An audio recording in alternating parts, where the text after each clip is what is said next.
अध्याय 0321 डेनजियांग ताओयुआन के dean डेनजियांग Taoyuan के डीन। अनुवादक ऐश। संपादित फिंगरफॉक्स। जियाओ जिलियांग और बाकी डीन अचानक एक महिला के प्रकट होने से बहुत असहज महसूस कर रहे थे। प्राउड स्वॉर्ड सेक्ट की यू जियांगलिन गुस्से से चिल्लाई, इससे तुम्हारा कोई लेना देना नहीं है। छोटी बच्ची, जाकर अपने डेनशियांग ताओयुआन के डीन को बुलाओ। हमने यहाँ इतना हंगामा मचाया है, उसने जरूर सुना होगा, जियाओ जिलियांग ने कहा। उसने भी हुआ जियांगयुए को हल्के से घूरा। हालांकि हुआ जियांगयुए बहुत खूबसूरत लग रही थी, लेकिन उसे जरा भी दिलचस्पी नहीं थी। तांग येचाओ ने व्यंग्य किया, हुआ जियांगयू, आप हमें आदेश देने के योग्य नहीं हैं। इसके बारे में सोचे भी नहीं, भले ही आप डेनेक्सियांग ताओयुआन के पर्यवेक्षक हों।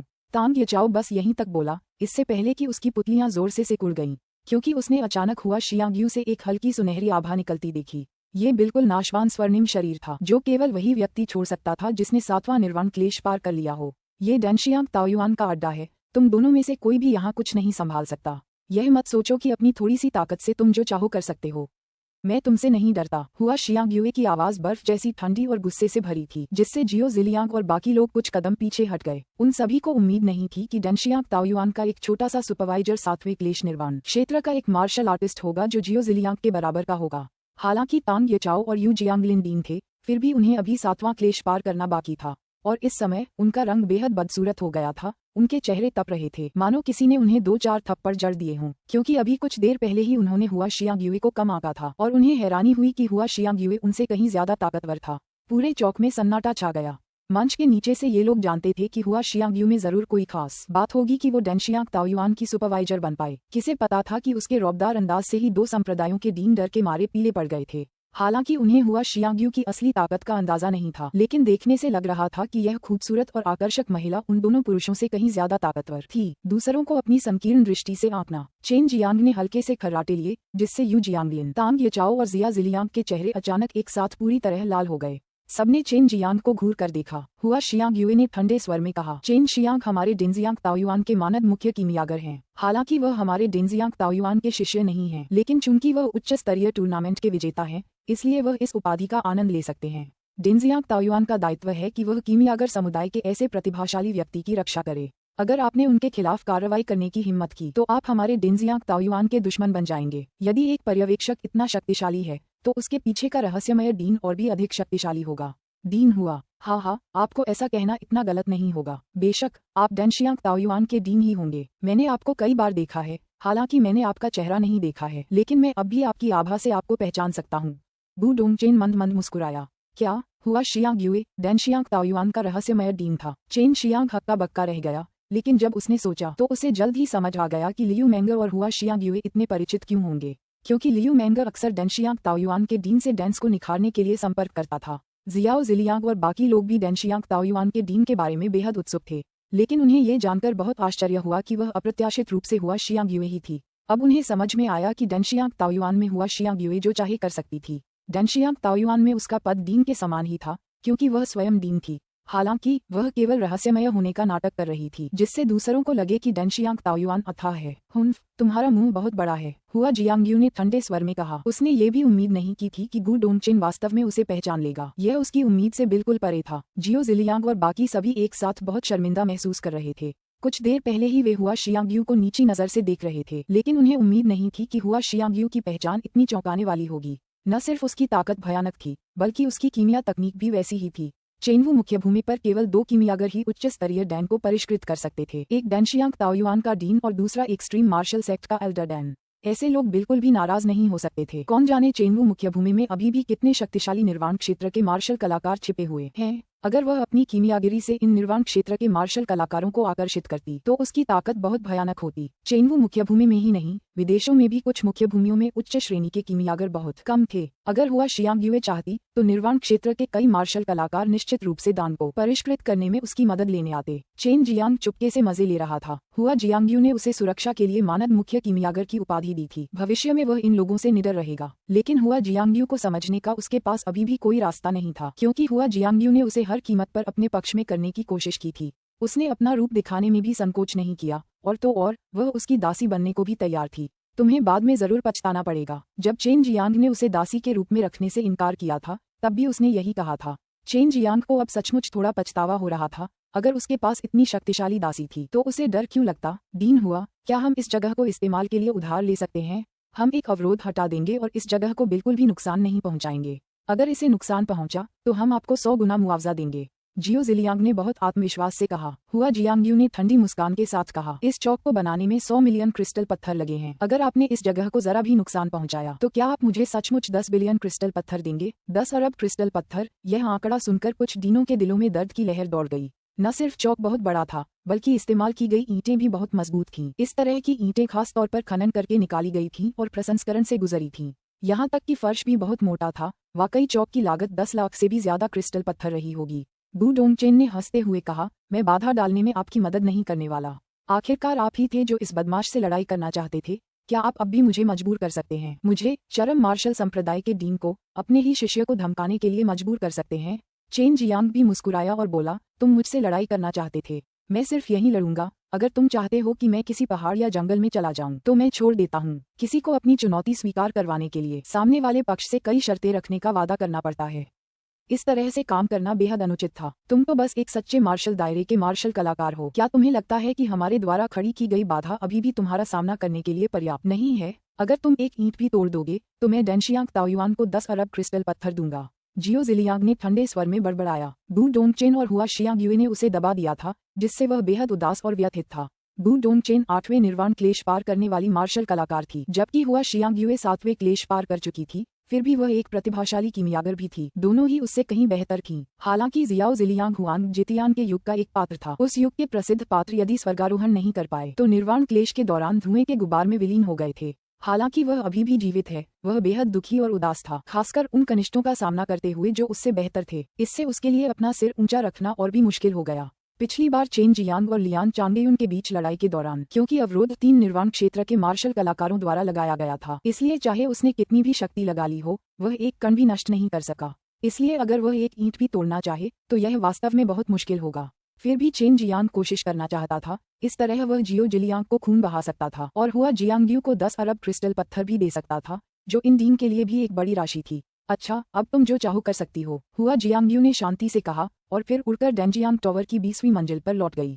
अध्याय 0322 स्वर्ण म्यांधारी तलवारबाज। स्वर्ण म्यांधारी तलवारबाज। अनुवादक ऐश। संपादित फिंगरफॉक्स। चेन जियांग मन ही मन हुआ जियांगयू से घृणा करती थी। वह बस जानबूझकर नीचे आई और जाने से पहले बोल पड़ी। खैर, वह अभी भी डेनशियांग ताओयुआन का मानद मुख्य कीमियागर था। उसने सोचा, अगर उसकी मौत हो गई तो क्या होगा? क्या उसने अभी अभी नहीं कहा था कि डेनशियांग ताओयुआन का कर्तव्य उसकी रक्षा करना है? ये लड़ाई हमारे संप्रदाय के सम्मान से जुड़ी है, इसलिए हमारे शिष्य जीतने के लिए कुछ भी कर गुजरेंगे। इसीलिए यह एक मौत का मुकाबला है। विरोधी संप्रदाय दूसरे संप्रदाय को जिम्मेदार नहीं ठहरा सकता, जियाओ जिलियांग ने कहा। उसने गु डोंगचेन और वू कैमिंग की तरफ देखा, जबकि उन्होंने बस नापसंदगी में सिर हिलाया। इतने सारे लोगों के सामने चेन जियांग को हराकर ही वे चेन जियांग को पूरी तरह से परास्त कर पाएंगे और गु डोंगचेन को निःशब्द कर पाएंगे। इस तरह वे अपने संप्रदाय की प्रतिष्ठा भी बढ़ा पाएंगे। इसीलिए जियो जिलियांग ने यहाँ इतना हंगामा मचाने की हिम्मत की। ये बिल्कुल स्पष्ट था कि यू जियांगलिन, तांग यचाओ और बाकी लोग शुरू से ही जियो जिलियांग के साथ सांठगांठ कर रहे थे। हालांकि वे अब भी चेन जियांग को नीची नजर से देखते थे और अब भी उन्हें इस बात का अंदाजा नहीं था कि चेन जियांग कितना शक्तिशाली था। अपने कौशल का प्रदर्शन करने के लिए उन्होंने एक बहुत बड़े क्षेत्र को घेर लिया था। इस बिंदु पर जियो जिलियांग और अन्य लोगों ने मिलकर एक अवरोध स्थापित करने के लिए अपनी शक्ति का प्रयोग करना शुरू कर दिया। अपनी शक्ति का भरपूर उपयोग करके एक अभेद्य किले जैसी विशाल ढाल का निर्माण किया गया। यह न केवल भीषण युद्ध के दौरान किसी भी आघात तरंग को रोकती थी, बल्कि ईंटों और टाइलों की भी रक्षा करती थी ताकि उन्हें कोई नुकसान न पहुंचे। यह निर्वाण क्षेत्र के मार्शल कलाकारों द्वारा सुरक्षा के लिए लगाया जाने वाला एक सामान्य अवरोध था। जियांगयू, तुम्हारा राज अब खुल गया है। क्या इसका तुम पर कोई असर नहीं होगा? उस कंजूस कमीने, गु डोंगचेन का मुंह बड़ा बड़ा था। लियू मेंगर ने हुआ जियांगयू को वापस आते देख तुरंत पूछा। ये भी बुरा नहीं है, वैसे भी बड़ा तूफान आने वाला है, उन्हें बता देना भी बुरा नहीं है। मेंगर, तुम मुसीबत कब पार करोगे? अच्छा होगा कि तुम ये काम तूफान आने से पहले ही कर लो, हुआ शियांगयू ने कहा। पता नहीं, मैं अपनी तरफ से पूरी कोशिश कर रहा हूँ, लेकिन फिलहाल मैं तैयार नहीं हूँ, लियू मेंगर ने आह भरते हुए कहा। क्या नीलामी के दौरान तुमने जो भी स्पिरिट जड़ी बूटियां खरीदी थीं, वे सब चेन जियांग के पास हैं? हुआ जियांगयू ने भौहें चढ़ाकर पूछा। उसे ये जानकर बहुत निराशा हुई कि लियू मेंगर ने इतनी कीमती चीजें चेन जियांग को अप्रत्याशित रूप से दे दी थीं। बेशक वह लियू मेंगर और चेन जियांग के संबंधों से वाकिफ थी। वैसे भी कुछ नहीं हुआ, मैंने अभी तक सब कुछ इकट्ठा नहीं किया था, बैरियर लगा दिया गया था। अंदर सिर्फ चेन जियांग अकेला खड़ा था। उसका प्रतिद्वंद्वी अभी तक नहीं आया था। जियाओ जिलियांग और बाकियों के हाव भाव देखकर ही उसे पता चल गया कि वे पहले से ही तैयार थे, वरना वे ऐसा अनुरोध ही नहीं करते। सबसे पहले बाड़ के अंदर प्रवेश करने वाला व्यक्ति एक बेहद आकर्षक युवक था, जिसकी पीठ पर एक लंबी तलवार थी। उसने बहुत ही आलीशान वस्त्र पहने हुए थे। उसका पूरा शरीर एक शाही आभा से आभास करा रहा था। उसके माथे से स्पष्ट था कि वह बहुत ही गर्वित था। उसकी तलवार की म्यान सोने की थी, जो देखने में बेहद भव्य लग रही थी। चेन जियांग ने उस युवक को देखकर भौहें चढ़ाईं और चौक में बैठे दर्शकों में से विस्मय की लहरें फूट पड़ीं। अगर वह इस युवक को नहीं पहचान पाया तो कोई बात नहीं, लेकिन अगर वह सोने की म्यान को नहीं पहचान पाया तो लोग उसे अज्ञानी कहकर जरूर मजाक उड़ाएंगे। गोल्डन म्यान वाला तलवारबाज पेंग जियानवू?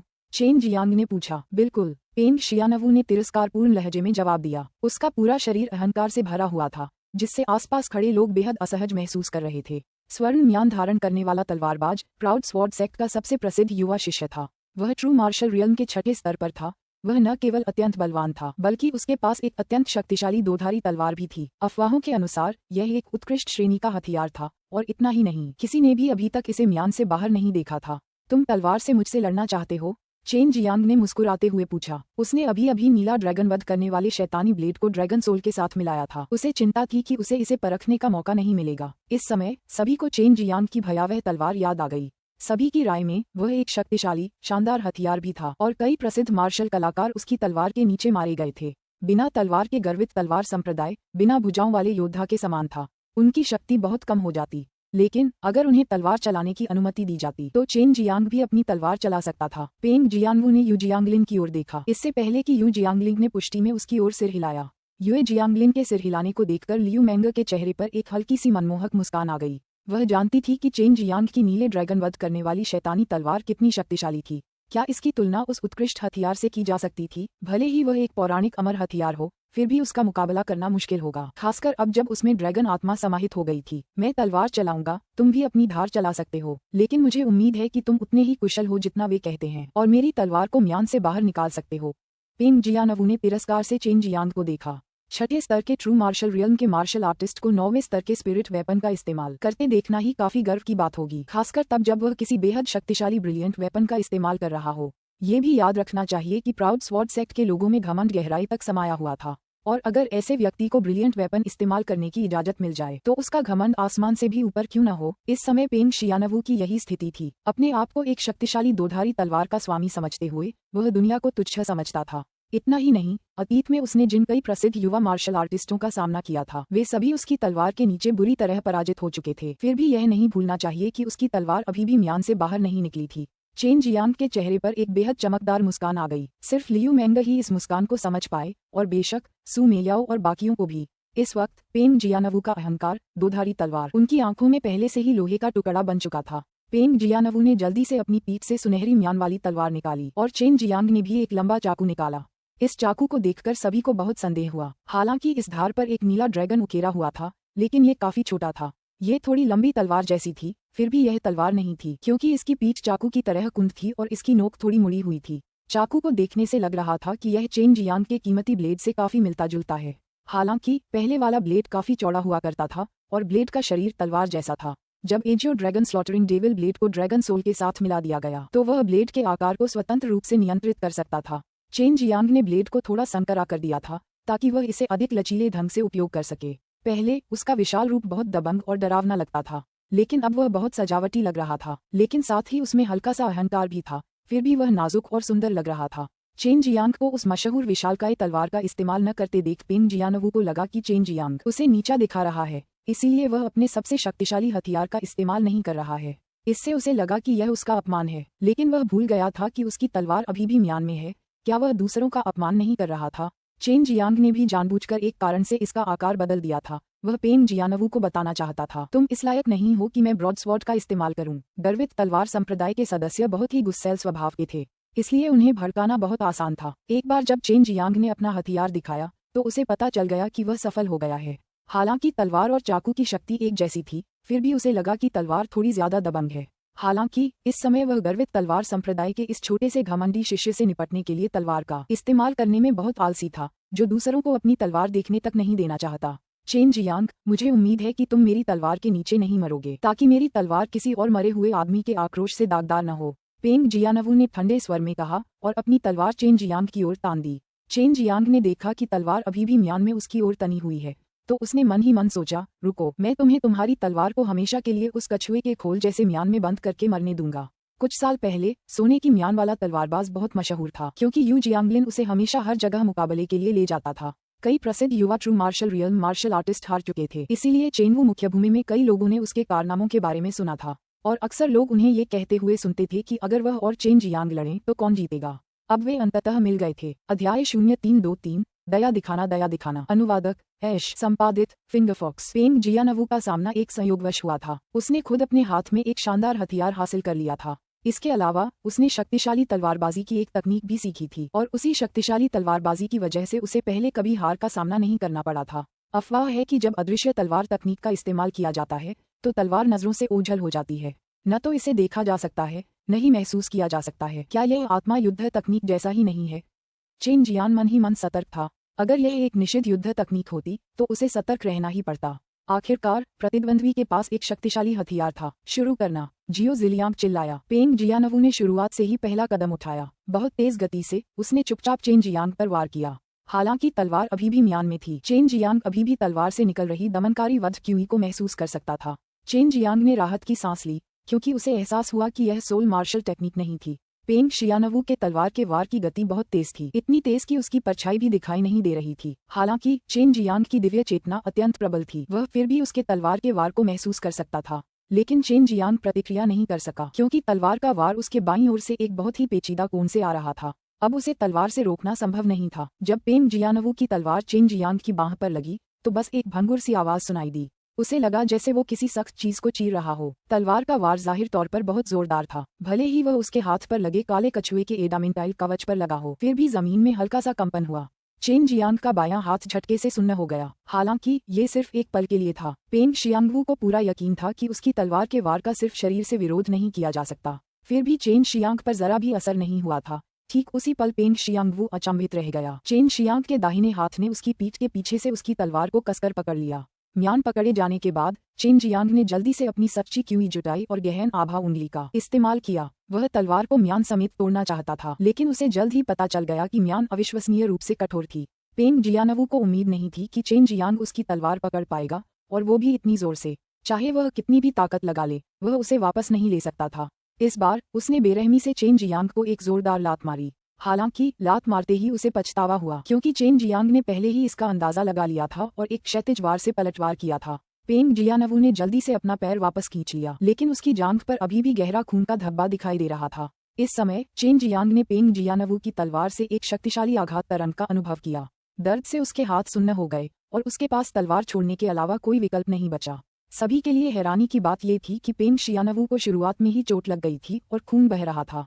पेंग जियानवू की तेज तलवारबाजी मशहूर थी, इसलिए ये देखकर बाकी लोग चौंक गए। कुछ क्षण पहले ही उनकी तलवार का वार वाकई बहुत तेज था। कई दर्शक तो तलवार की गति का अंदाजा भी नहीं लगा पाए। इतना ही नहीं, चेन जियांग भी उसे रोक नहीं पाया और उसे अपने हाथ से उस घातक वार को रोकना पड़ा। सबसे चौंकाने वाली बात ये थी कि चेन जियांग अप्रत्याशित रूप से तलवार का सामना करने से नहीं डरा। हालांकि तलवार म्यान में थी, लेकिन वार काफी शक्तिशाली था। ये बात उसके शरीर के कंपन से ही स्पष्ट थी। भले ही चेन जियांग ने शानदार कवच पहना था और अपने शरीर को मजबूत बनाया था, फिर भी उसके हाथ पर इस झटके से कुछ चोटें जरूर आई होंगी। चेन जियांग का हाथ अभी भी सुन्न था। उसने हाथ को झटका दिया और व्यंग्यात्मक लहजे में कहा, बस इतना ही। मुझे लगता है तुम्हें अपनी तलवार बहुत पहले ही निकालनी पड़ेगी। पेंग जियानवू को अब एहसास हुआ कि चेन जियांग अफवाहों से भी कहीं अधिक शक्तिशाली है। फिर भी उसने तिरस्कारपूर्वक कहा, तुम इसके लायक नहीं हो। इतना कहते ही वह तीर की तरह तेजी से आगे बढ़ा और पलक झपकते ही चेन जियांग के सामने प्रकट हो गया और उसने अपनी तलवार चेन जियांग की छाती पर घोंप दी। उसका वार बहुत तेज था, फिर भी चेन जियांग तैयार था। चेन जियांग भी पीछे नहीं हटा और उसने जोर से हाथ हिलाया। जैसे ही तलवार उसके शरीर को छूने वाली थी, उसकी हथेली तलवार की धार पर पड़ी और जोरदार धमाके की आवाज गूंजी। इसके बाद चेन जियांग के एक तरफ से सुनहरी रोशनी निकली। कुछ ही पल पहले गति इतनी तेज थी कि बाकी सभी को प्रतिक्रिया करने का समय ही नहीं मिला। उन्होंने बस एक सुनहरी तलवार को म्यान सहित जमीन पर गिरते देखा, जिसे देखकर सभी को आश्चर्य हुआ कि वह पेंग जियानवू की दोधारी तलवार थी, जिसे चेन जियांग ने छीन लिया था। हालांकि उन्हें पता नहीं था कि क्या हुआ है, फिर भी सभी एक के बाद एक विस्मयबोध से भर उठे। चेन जियांग शोकन खेवन पाम के उपयोग में निपुणता प्राप्त कर चुका था। अभी कुछ क्षण पहले ही शोकन खेवन पाम के कंपन ने पेंग जियानवू के हाथ से तलवार छीन ली थी।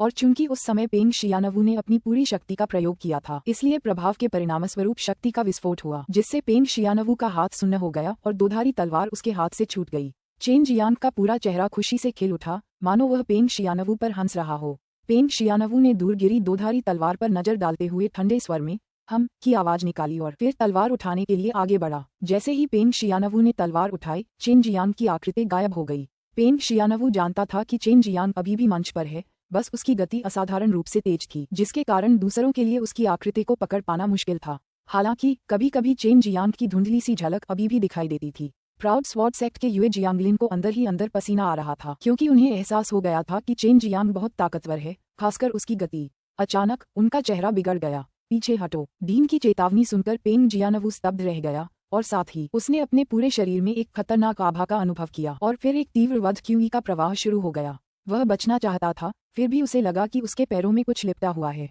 ये देखने के लिए बहुत देर हो चुकी थी कि उसके पैरों में क्या लिपटा है। उसने चेन जियांग के भयावह चाकू के वार को रोकने के लिए तलवार को आगे बढ़ाया। चेन जियांग के इस चाकू में चौंकाने वाली शक्ति थी, जिससे दूसरों को ऐसा महसूस हो रहा था मानो सुनामी के दौरान एक विशाल लहर उमड़ रही हो, मानो वह सब कुछ नष्ट कर सकती हो। ये ड्रैगन स्लेयर के साथ जानलेवा कट्स में से एक वेव स्ट्राइक था। इसकी शक्ति सबसे जबरदस्त थी, जो एक विशाल लहर की तरह टूट रही थी, जो किसी महाविनाशकारी शक्ति को लेकर चल रही थी। पेंग शियानवू को लगा कि वह इस विशाल लहर के सामने एक चींटी मात्र है। इस तरह की भयावह शक्ति ने उसके गर्वित हृदय को चकनाचूर कर दिया था। इस समय उसे केवल भय का अनुभव हो रहा था। एक चीख के साथ चेन जियांग ने वार किया। उसी क्षण चारों ओर सुनहरी रोशनी फैल गई, आकाश और धरती को ढक लिया। साथ ही एक कान फाड़ देने वाला विस्फोट हुआ, जिससे धरती कांप उठी। एक सुनहरी चमक के बाद धीरे धीरे खून की एक लकीर आकाश में फैल गई, मानो दुनिया ठहर सी गई हो। सुनहरी रोशनी गायब होने के बाद सबकी नजर सिर्फ चेन जियांग पर पड़ी, जिसकी खड़ी आकृति ऐसा आभास दे रही थी मानो वह वध का देवता हो। उसके हाथ में खून से लथपथ पतला नीला ड्रैगन वध करने वाला शैतानी ब्लेड था और पेंग जियानवू उसके सामने जमीन पर घुटनों के बल बैठा था। उसका एक हाथ कंधे से अलग हो गया था और उसका अभिमान भी। सोने की म्यान वाली तलवार मूठ से कटी हुई थी, तलवार अभी भी म्यान में थी। चेन जियांग ने अपना हाथ थोड़ा ऊपर उठाया, पेंग जियानवू के गले पर तलवार तानते हुए कहा, तुम्हारा हाथ अभी भी जोड़ा जा सकता है, बस तुम्हारी तलवार कटी है, बस इतना ही। लेकिन जब तक तुम्हारे दिल में बसी तलवार नहीं टूटी है, तुम अभी भी एक तलवारबाज हो। मैं तुम्हें नहीं मारूंगा, क्योंकि तुम मेरी तलवार से मरने के लायक नहीं हो। यह एक जानलेवा मुकाबला था। अगर चेन जियांग चाहता तो वह पेंग जियानवू के 2 टुकड़े कर सकता था, लेकिन उसकी नीली ड्रैगन वध करने वाली शैतानी तलवार उसे ऐसा करने की इजाजत नहीं देती थी। नीली ड्रैगन वध करने वाली शैतानी तलवार तो शैतानों को मारने के लिए थी, इंसानों को मारने के लिए नहीं। चेन जियांग ने पेंग जियानवू को छोड़ दिया था। इस तरह के व्यवहार के लिए उन्हें वहां मौजूद लोगों से प्रशंसा मिली। पेंग जियानवू ने दांत भींचे, हाथ उठाया और बैरियर से बाहर निकल गया। यू जियांगलिन ने उसे कितना भी पुकारा, उसने सिर तक नहीं घुमाया। ये लड़ाई उसके लिए एक बहुत बड़ा झटका थी, लेकिन इससे उसे बहुत सारे फायदे होने वाले थे। तुम्हारी उससे कोई दुश्मनी नहीं है। उसे यू जियांगलिन ने सिर्फ जुए के औजार के तौर पर इस्तेमाल किया था। तुम्हें उसे मारने की जरूरत नहीं है। एक बड़ा तूफान आने वाला है। इंसानों को एक दूसरे को नहीं मारना चाहिए, बाई यूयू ने कहा। हालांकि वह एक शैतानी थी जो शैतानी तकनीकों का अभ्यास करती थी। उसे बिना सोचे समझे हत्या करने में कोई मजा नहीं आता था। वह निर्दोष लोगों को नहीं मारती थी। यू जियांगलिन जा नहीं सकता था, क्योंकि उसे अभी भी बैरियर लगाने की जरूरत थी। अब उसे चेन जियांग से और भी नफरत हो रही थी, लेकिन वह सहने के अलावा कुछ नहीं कर सकता था। अध्याय 0324 सुंदर योजना। अनुवादक ऐश, संपादित मोक्सी। चेन जियांग ने अपने ब्लेड के वार की ताकत से सबको चौंका दिया था, खासकर उन डीन को जिन्होंने बैरियर लगा रखा था, क्योंकि वे बाकियों से ज्यादा साफ थे। वे सभी निर्वाण लोक के मार्शल कलाकार थे। वे कई वर्षों से जीवित थे और स्वाभाविक रूप से वे समझ सकते थे कि चेन जियांग की मार्शल तकनीक असाधारण थी। उन्होंने अनुमान लगाया कि चेन जियांग ने संभवतः ड्रैगन मार्शल तकनीक का प्रयोग किया होगा। नश्वर जगत में बहुत सारी ड्रैगन मार्शल तकनीकें फैली हुई थीं, फिर भी वे इतनी अधिक नहीं थीं। यहाँ तक कि इन डीन के पास भी इतनी अधिक नहीं थीं। हालांकि चेन जियांग की ब्लेड तकनीक भयानक थी, लेकिन ये डीन देख सकते थे कि तलवार को काटने वाली ताकतवर मार्शल तकनीक नहीं, बल्कि उसके हाथ में मौजूद शानदार चाकू था। भगवान ही जाने वह चाकू किस स्तर का था। चाकू वाकई असाधारण था। चाकू से तो कोई भी बेहतरीन हथियार कट जाता था। अब इन दिनों को यह एहसास हो गया था कि अगर उन्होंने चेन जियांग को ये हथियार चलाने दिया तो उनके शिष्यों के जीतने की कोई संभावना नहीं रहेगी। अपनी दिव्य इंद्रियों का उपयोग करते हुए निर्वाण क्षेत्र के ये 4 मार्शल कलाकार आपस में विचार विमर्श कर रहे थे। अंततः यह निर्णय लिया गया कि किसी तरह चेन जियांग को अपने हथियार का प्रयोग करने से रोका जाए, अन्यथा अगले 3 निश्चित रूप से चेन जियांग से हार जाएंगे। चेन जियांग, अगली लड़ाई में हमारी टीम हथियार का इस्तेमाल नहीं करेगी, इसलिए तुम भी हथियार का इस्तेमाल नहीं कर सकते, जियो जिलियांग ने कहा। चेन जियांग ने ठंडी मुस्कान के साथ कहा, यह आप ही थे जो मुझसे लड़ने आए थे। यह आपकी तरफ से था जिसने हथियार का इस्तेमाल करने का फैसला किया और मैंने कोई आपत्ति नहीं की। लेकिन अब आप नहीं चाहते कि मैं हथियार का इस्तेमाल करूं। मैं आपकी बात क्यों सुनूं? चूंकि गू डोंगचेन भी यहाँ था, इसलिए चेन जियांग इन डीन से नहीं डरता था। चेन जियांग को लगा कि उसे गंभीरता से नहीं लिया जा रहा है, क्योंकि पूरा मैच दूसरे पक्ष के नेतृत्व में चल रहा था। चेन जियांग, तुम्हारा चाकू बहुत भयानक है, क्या तुम्हें नहीं लगता कि यह बहुत अनुचित है? तांग येचाओ ने कहा। चेन जियांग हंसने लगा। क्या यह उचित है? मैं वर्तमान में सच्चे मार्शल दायरे के 5वें स्तर पर हूँ, फिर भी पेंग जियानवू 6ठे स्तर पर था। क्या आपको लगता है कि यह उचित था? जब आप हथियार का उपयोग करना चाहते थे तो मुझे अपना हथियार इस्तेमाल करना पड़ता था। जब आप उपयोग नहीं करना चाहते तो मुझे अपना हथियार इस्तेमाल नहीं करना चाहिए। क्या यह उचित है? बकवास। यदि आपके पास संघर्ष करने के लिए हथियार नहीं है तो समस्या को हल करने के लिए लड़ाई का उपयोग करने का शोर मत मचाइए। चेन जियांग के शब्दों ने तांग येचाओ और बाकी लोगों को गुस्से से भर दिया। देखने वाले भी बेहद हैरान थे। उन्हें ये देखकर बहुत आश्चर्य हुआ कि चेन जियांग ने इन डीन से इस तरह बात करने की हिम्मत कैसे की। वह 4 निर्वाण क्षेत्र के मार्शल कलाकारों से घिरा हुआ था, फिर भी बोलते समय इतना अहंकारी होने का साहस कैसे कर पाया? बगल में गू डोंगचेन ने व्यंग्य किया, जियाओ जिलियांग, ज्यादा आगे मत बढ़ो। अगर तुम्हारा शिष्य मजबूत नहीं है तो विरोधी पक्ष को कमजोर करने की कोशिश मत करो। इस बकवास के साथ तुम अभी भी निष्पक्षता की बात करना चाहते हो? मुझे मत हंसाओ। सभी को लगा कि चेन जियांग सही था। चेन जियांग को विपक्षी पार्टी ने चुनौती दी थी, फिर भी विपक्षी पार्टी ने उस पर प्रतिकूल मांगें थोप दी। कोई मूर्ख ही इस बात से सहमत होगा। अगर तुम लड़ नहीं सकते तो जल्दी से यहाँ से दफा हो जाओ।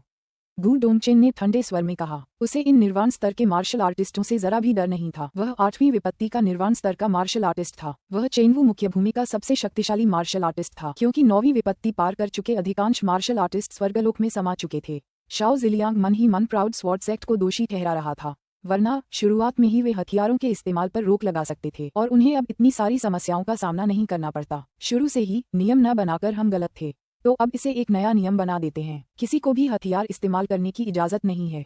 बेशक हम तुम्हें मुआवजा देंगे। अगर तुम जीत गए तो हम तुम्हारा मुआवजा 10 करोड़ से बढ़ाकर 20 करोड़ कर देंगे। तुम्हारी क्या राय है? जियाओ जिलियांग ने प्रस्ताव रखा। पूरी ताकत के सामने वह बस हार ही मान सकता था। हालांकि गू डोंगचेन उसकी नज़र में जूनियर था, फिर भी वह उससे कहीं ज्यादा ताकतवर था। अगर ऐसा ही चलता रहा तो बहुत मुमकिन था कि उनकी और भी ज्यादा बदनामी हो।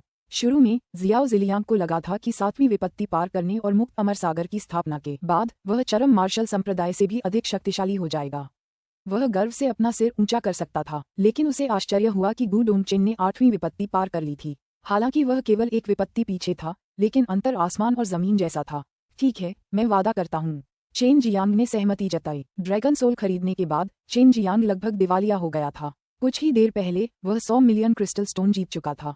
अगर वह अगले 3 विरोधियों को हरा देता तो वह 600 मिलियन क्रिस्टल स्टोन जीत सकता था, जो उसके लिए एक बड़ी रकम थी। इतने लंबे समय तक कड़ी मेहनत से बचत करने के बाद भी वह केवल 300 मिलियन ही इकट्ठा कर पाया था। इसके अलावा उसे और कमाने के लिए अभी भी फायर मार्शल सोल बेचना था। अगली प्रतिद्वंदी एक मोहक, आकर्षक कद काठी वाली लड़की निकली। अपने आकर्षक और सुडौल चेहरे के साथ साथ अपनी चंचल लाल पोशाक में वह चेन जियांग को बेहद खूबसूरत और नखरीली लग रही थी। सू मेयाओ और हुआ शियान्युए के विपरीत उसमें एक अलग ही सम्मोहक आकर्षण था। इस समय तो वह एक अद्भुत महिला लग रही थी। चौक में मौजूद कई पुरुष उसे देखकर अचंभित थे। वे उसके कपड़े उतारने के लिए बेताब थे। लड़की ने चेन जियांग के सामने विनम्रता से मुस्कुराया। सभी को मन ही मन लग रहा था कि चेन जियांग इस दौर में जरूर हार जाएगा। उन्हें लग रहा था कि वे खुद भी इतनी खूबसूरत लड़की पर दया दिखाएंगे। वह बीस्ट मार्शल सेक्ट की यान यानरान है, बीस्ट मार्शल सेक्ट की सबसे खूबसूरत शिष्या। एक आदमी चिल्लाया। सभी पुरुषों की आंखों में व्याप्त जोश को कम होते न देखकर मनमोहक यान यानरान बेहद उत्साहित प्रतीत हुई। उसकी प्यारी हंसी बेहद मोहक थी। बड़े भाई चेन का अंत हो गया। ये लड़की हर आदमी की कमजोरी है। युन शियादाओ की नजर भी उस पर टिकी थी। वह भी घुटन महसूस किए बिना नहीं रह सका। झू रोंग ने अपने होंठ भींचे और कहा, छोटे भाई चेन की मंगेतर जू जियांगसियन इस लड़की से बहुत बेहतर है। चरम मार्शल संप्रदाय की सबसे खूबसूरत लड़की कियान को मत भूलना। क्या वह बिल्कुल उसकी तरह नहीं थी? फिर भी उस लड़की को छोटे भाई चेन ने लड़ाई के दौरान कलंकित किया है और छोटे भाई ने दया भी नहीं दिखाई। वो कियान ने झू रोंग को बेरहमी से चुटकी काटने से पहले कोमलता से कहा, धिक्कार है मोटे, मैं तो बस उससे हारी हूँ। कुछ भी अश्लील मत बोलो। यान यानरान ने अचानक अपनी लंबी स्कर्ट फाड़ दी, जिससे उसका बेहद हॉट और आकर्षक फिगर सामने आ गया। उसके सीने और निचले हिस्से पर सिर्फ एक काला कपड़ा लिपटा था। उसका परफेक्ट फिगर बिना किसी हिचकिचाहट के सबके सामने था। उसकी 2 बर्फ जैसी चिकनी और पतली टांगें, उसकी सुडौल और पतली कमर, उसकी 2 ऊंची जैद चोटियां जो काले कपड़े से कसकर बंधी थीं, और साथ ही काले कपड़े से बाहर झांकती उसकी 2 उभरी हुई चोटियां, ये सब मिलकर उसे देखने से रोक नहीं पा रहे थे, भले ही वे देखना न चाहते हों। हे युवा स्वामी चेन, कृपया छोटी बच्ची पर दया कीजिए। यान यानरान ने मनमोहक मुस्कान के साथ कहा, मैंने आपकी आंखों को तृप्त कर दिया है, आप मुझे नष्ट नहीं कर सकते। उस मोहक आवाज ने कई पुरुषों को बेसुध और हक्का बक्का कर दिया। उसी समय लगभग हर पुरुष के शरीर का कोई न कोई हिस्सा कठोर हो गया। हम्फ, लियू मैंगर और हुआ शियांग ने एक साथ कोमल स्वर में कहा। उन्हें उम्मीद नहीं थी कि बीस्ट मार्शल सेक्ट सचमुच इतनी आकर्षक महिला को भेजेगा। उस बदमाश का अपने मन पर अच्छा नियंत्रण है, चिंता मत करो, हुआ जियांग ने कहा। वह यान यानरान से कहीं बेहतर थी, फिर भी चेन जियांग ने उसे साफ मना कर दिया। मुझे पता है, लेकिन ये छोटा बदमाश अभी भी एक आदमी है, लियू मैंगर ने हल्के से उपहास करते हुए कहा। पशु मार्शल संप्रदाय के बुजुर्ग चेहरे पर एक आत्मसंतुष्ट मुस्कान उभर आए। चेन जियांग एक पुरुष था और सिर्फ 20 साल का। यही वह उम्र थी जब एक जवान आदमी सबसे ज्यादा ऊर्जावान होता है। इस उम्र में एक खूबसूरत औरत उसे अपनी ओर आकर्षित कर रही थी। ये लड़की बहुत बेशर्म है, काश सारी लड़कियां भी इसकी तरह बेशर्म होतीं। झू रोंग ने चेहरे पर एक कामुक मुस्कान बिखेरते हुए कहा। जैसे ही उसने अपनी बात पूरी की, उसे अपने हाथ में दर्द महसूस हुआ। वू कियान ने जोर से उसके हाथ पर चुटकी काटी थी। हालांकि झू रोंग की बातें चौक पर मौजूद कई पुरुषों के मन में भी गूंज रही थीं। अचानक यान यानरान की मुस्कान रूखी हो गई, क्योंकि चेन जियांग की आंखों में बस प्रशंसा की झलक थी। उसकी निगाहों में किसी भी तरह की पाशविक इच्छा नहीं थी, मानो वह बस किसी खजाने की कद्र कर रहा हो और कुछ नहीं। इसके विपरीत ये यान यानरान के लिए एक आश्चर्य की बात थी। चौक पर मौजूद कई आदमी उसे जमीन पर गिराने के लिए बेताब थे, फिर भी चेन जियांग के मन में ऐसा ख्याल भी नहीं आया। अगर मैं तुम्हें हरा सकता तो मुझे 200 मिलियन क्रिस्टल पत्थर मिल सकते हैं, माफ करना।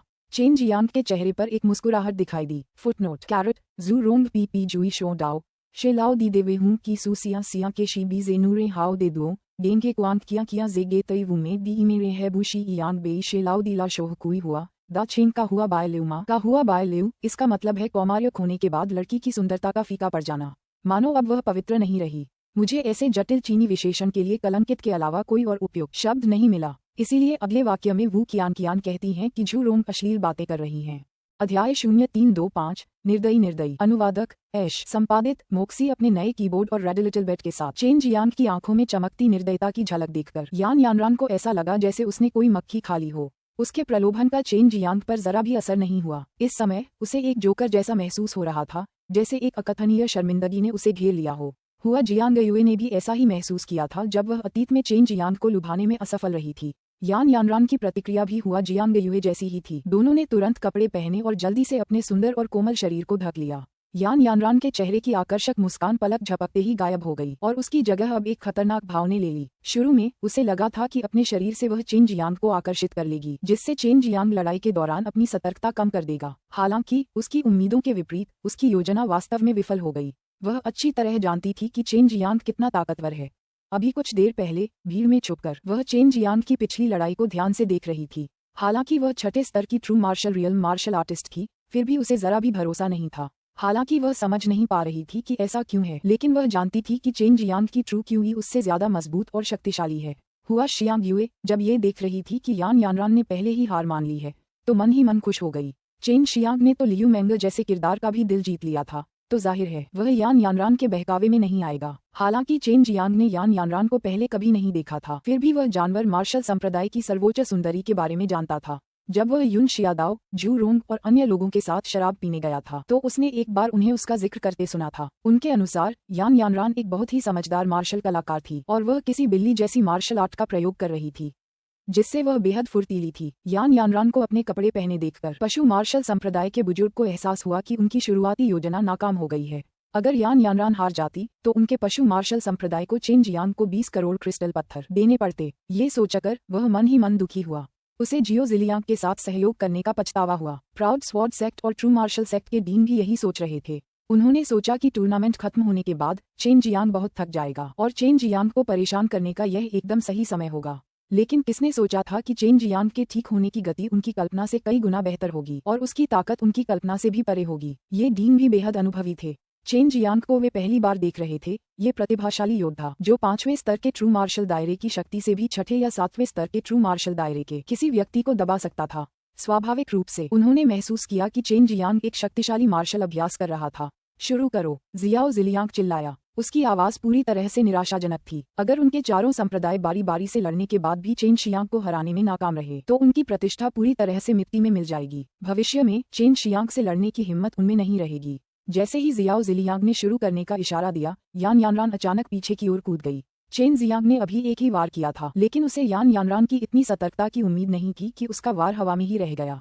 जब चेन जियांग का मुक्का यान यानरान को नहीं लगा तो जिस क्षण उसने उसका पीछा करने और अपना हमला जारी रखने के बारे में सोचा, उसी क्षण यान यानरान की आकृति अचानक गायब हो गई। पीछे चेन जियांग ने भौहें चढ़ाईं।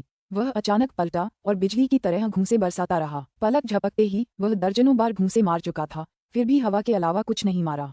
वह यान यानरान की तेजी देखकर मन ही मन हैरान था। अभी कुछ देर पहले ही चेन जियांग को लगा कि यान यानरान उस पर वार करने ही वाली है। उसी समय उसे पीछे से एक कमजोर शक्ति का कंपन महसूस हुआ। अगर वह शिंटो धर्म का अभ्यास न कर रहा होता तो उसे इतनी असाधारण दिव्य अनुभूति न होती। चेन जियांग को अब पलटवार करने का सही समय समझ आ गया था और उसे आधे सेकंड के अंतराल के बाद ही पलटवार करना पड़ा। अगर वह थोड़ा भी तेज होता तो यान यानरान प्रतिक्रिया देकर बच निकलता, लेकिन अगर वह थोड़ा भी धीमा होता तो यान यानरान उसे जरूर मार देती। इस समय चेन जियांग ने अनजाने में ही रिफाइनिंग सिमुलेशन तकनीक का इस्तेमाल किया, जो आमतौर पर कीमिया के लिए होती है। उसने यान यानरान के हमले और उसके जवाबी हमले के समय की गणना की। अब चेन जियांग को समय का अंदाजा हुआ तो उसके चेहरे पर एक भयानक भाव उभर आया। जैसे ही उसने अपनी हथेली पर जोर से थपथपाया, उसे लगा कि उसकी हथेली किसी बहुत ही मुलायम चीज पर आ गिरी है और स्वाभाविक रूप से उसे एहसास हुआ कि वह क्या है। यान यानरान ने खून उगलने से पहले एक कोमल चीख निकाली। वह बेहद गुस्से में थी और शर्मिंदा भी। उसने सोचा भी नहीं था कि चेन जियांग इतनी बेरहमी से हमला करेगा। उसे हैरानी हुई कि उसने भयानक शौकन घेवन पाम का इस्तेमाल भी किया और उसकी गर्वीली छाती पर वार भी किया। चेन जियांग ने मन ही मन उस अद्भुत एहसास की सराहना की जो कुछ पल पहले उसके हाथ से मिला था। हालांकि उसके आसपास कई मनमोहक सुंदरियां थीं, फिर भी उसने अभी तक उन अच्छी चीजों को छुआ तक नहीं था। इस लिहाज से उसे एक अनुभवहीन बदमाश माना जा सकता था। यान यानरान को इस बात पर गुस्सा आया कि चेन जियांग को लड़कियों पर जरा भी दया नहीं आती। चेन जियांग के वार से वह जैसे ही उड़ी, चेन जियांग पहले से ही आश्चर्यजनक गति से उसका पीछा कर रहा था। इसके अलावा चेन जियांग के चेहरे पर उभरे गंभीर भावों से उसे अंदाजा हो गया था कि वह जरूर बेरहमी से हमला करेगा। जैसे ही उसने बचने की सोची, उसने देखा कि एक हथेली उसके सिर को ढक रही है। ऊपर से पड़ रहे दबाव से ही उसे घुटन महसूस हुई और डर उसके मन पर हावी हो गया। यान यानरान हौंकते हुए बोली। चेन जियांग के समुद्री लहरों जैसे शौकन घेवन पाम में यान यानरान का कोमल शरीर बेहद कमजोर लग रहा था। वह किसी तूफान में उफनते समुद्र में उछलती कूदती टूटती हुई नाव की तरह थी। क्या वो मर्द नहीं है? कितना बेरहम हुआ। जियांगयू ने हल्के से अपने होंठ काटे। आखिरकार वो भी एक औरत थी और उसे यान यानरान के लिए सहानुभूति महसूस हुई। अगर यह छोटा बदमाश किसी औरत को परेशान नहीं कर रहा है तो इसका भाग्य खत्म हो गया है। लियू मेंग ने हल्की आह भरी। मंच के नीचे कुछ लोग अब और नहीं देख पा रहे थे। भले ही वे पहले चेन जियांग की पूजा करने आए थे, लेकिन अब जब चेन जियांग ने उनके दिलों की देवी को नष्ट करने के लिए इतने क्रूर तरीके अपनाए थे तो वे लगातार चेन जियांग को कोस रहे थे। ये शक्ति अकल्पनीय है। जियाओ जिलियांग की आंखों में एक तेज आभा चमक उठी। उसे कुछ एहसास हुआ, क्योंकि उसे उस शक्ति से एक जाना पहचाना सा एहसास हो रहा था। यदि पीड़ित अप्रस्तुत होता तो लगातार चलने वाले शौकन घेवन पाम्स के प्रभाव में यदि वह मरता नहीं तो कम से कम गंभीर रूप से घायल तो हो ही जाता। यान यानरान के साथ भी ठीक यही हुआ। वह यह उम्मीद कैसे कर सकती थी कि कोई लगातार इतनी जबरदस्त मार्शल तकनीक का प्रयोग कर सकता है। शौकन घेवन पाम के लिए ट्रूची की खपत असाधारण थी। केवल एक पाम भेजना ही बहुत कठिन था। फिर भी सैकड़ों शौकन घेवन पाम भेजने के बाद भी चेन जियांग के चेहरे पर कोई बदलाव नहीं आया। यह इस बात का स्पष्ट प्रमाण था कि चेन जियांग के पास ट्रूची का बहुत समृद्ध भंडार था। चेन शियांग, यान यानरान ने कोमल स्वर में पुकारा। जिसकी भी नजर तेज थी वह देख सकता था कि यान यानरान की हथेलियां सीधे चेन शियांग पर पड़ीं। उसी क्षण चेन शियांग को अपनी हथेली में अचानक दर्द महसूस हुआ। उसे साफ साफ महसूस हुआ जैसे 5 नुकीली चीजें उसकी दोनों हथेलियों में चुभ रही हों। उसे समझ नहीं आ रहा था कि क्या हो रहा है, लेकिन वह अपनी तेज चलती हथेली को रोक नहीं पा रहा था। यान यानरान पर लगातार इतने क्रूर प्रहार करने का कारण ये था कि उसे लग रहा था कि यान यानरान की सांस कमजोर होने के कोई संकेत नहीं दिखा रही है। दूसरे शब्दों में, भले ही यान यानरान बुरी तरह घायल दिख रही थी, लेकिन उसकी चोटें उतनी गंभीर नहीं थीं। इस लड़की का शरीर बहुत लचीला और अत्यंत लचीला है। उसके शरीर के भीतर मौजूद ट्रू क्यूई में भी यही विशेषताएं हैं। इसीलिए उसके शरीर पर पड़ने के बाद आपके शौकन घेवन पाम की लगभग 80% शक्ति उसके शरीर की कोमलता और ट्रू क्यूई के कारण कम हो जाती है। लोंग जुई ने समझाया। उसकी संवेदनशीलता वाकई बहुत शक्तिशाली थी, इसीलिए वह यान यानरान के शरीर के हर रेशे को ठीक से महसूस कर सकती थी। यही वजह थी कि यान यानरान के रोने धोने के बावजूद चेन जियांग नहीं रुका, बल्कि उसने यान यानरान को तबाह करने के लिए शौकन घेवन पाम का और भी बेरहमी से इस्तेमाल किया। भले ही 4 निर्वाण क्षेत्र के मार्शल कलाकारों ने अवरोध खड़ा किया हो, चेन जियांग के लगातार शौकन घेवन पाम से जमीन कांप रही थी। इस कंपन से कई लोगों के पैर सुन्न हो गए थे। इस शक्ति का आतंक केवल दर्शकों द्वारा ही कल्पना किया जा सकता था। यान यानरान का तो कहना ही क्या, जो सीधे तौर पर चेन जियांग के हमलों से पीड़ित था। अध्याय 0326 हरक्यूलियन कबीला, पहला भाग।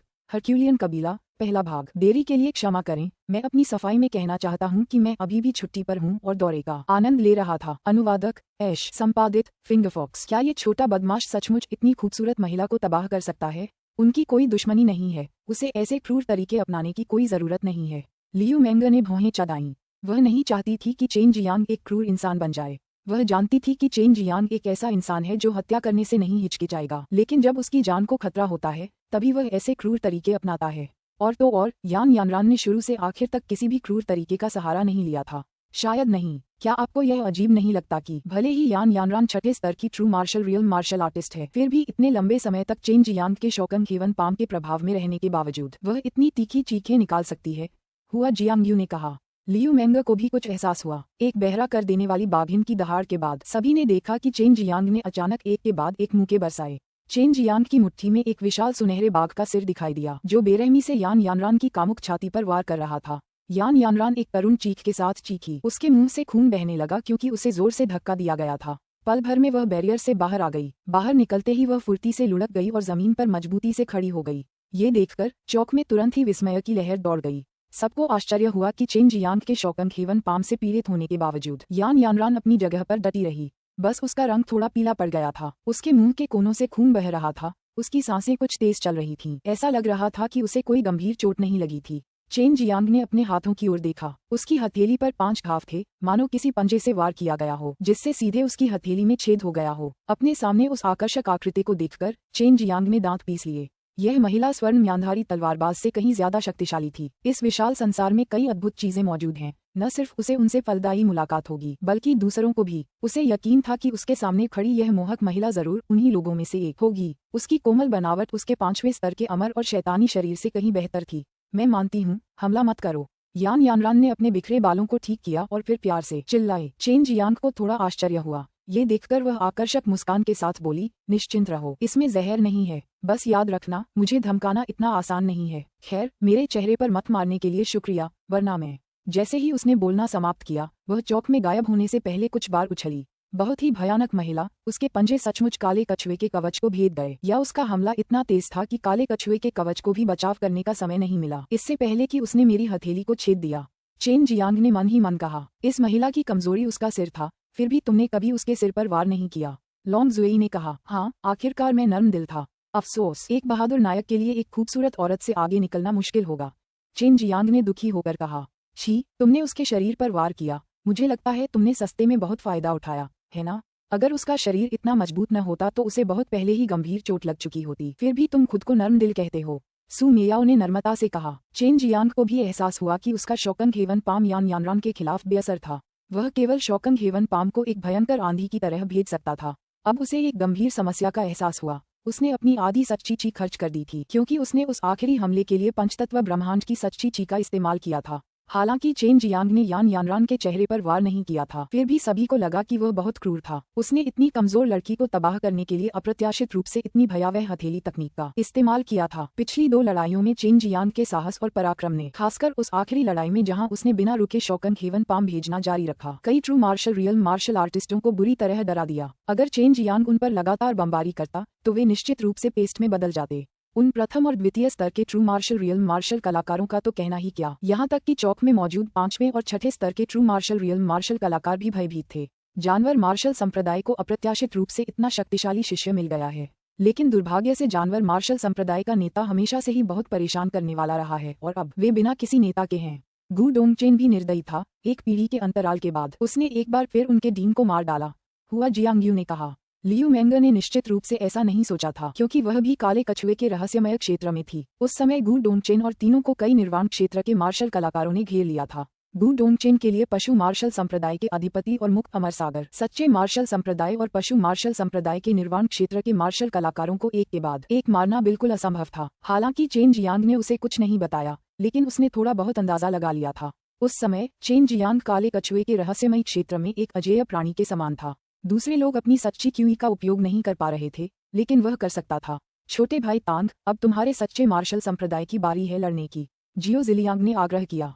वह चेन जियांग को संभलने का समय नहीं दे सकता था। जैसे ही उसने बोलना खत्म किया, चेन जियांग ने एक पंचतत्व सच्चा तत्व दान निगल लिया।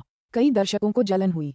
पंचतत्व सच्चा तत्व दान 10 लाख क्रिस्टल पत्थरों से भी ज्यादा कीमती था। फिर भी चेन जियांग ने बिना पलक झपकाए उसे निगल लिया। वे मन ही मन चेन जियांग से ईर्ष्या करते थे, इस विचित्र व्यक्तित्व से, क्योंकि वह न सिर्फ एक भयानक कीमियागर था बल्कि उसमें स्वर्ग को भी चुनौती देने वाली शक्ति थी। चेन जियांग को पंचतत्वों वाला सच्चा मौलिक दान निगलते देख तांग येचाओ की भौहें हल्की सी सिकुड़ गईं। ये कभी नहीं बताया गया कि उसे रिकवरी के लिए दान लेने की अनुमति नहीं है।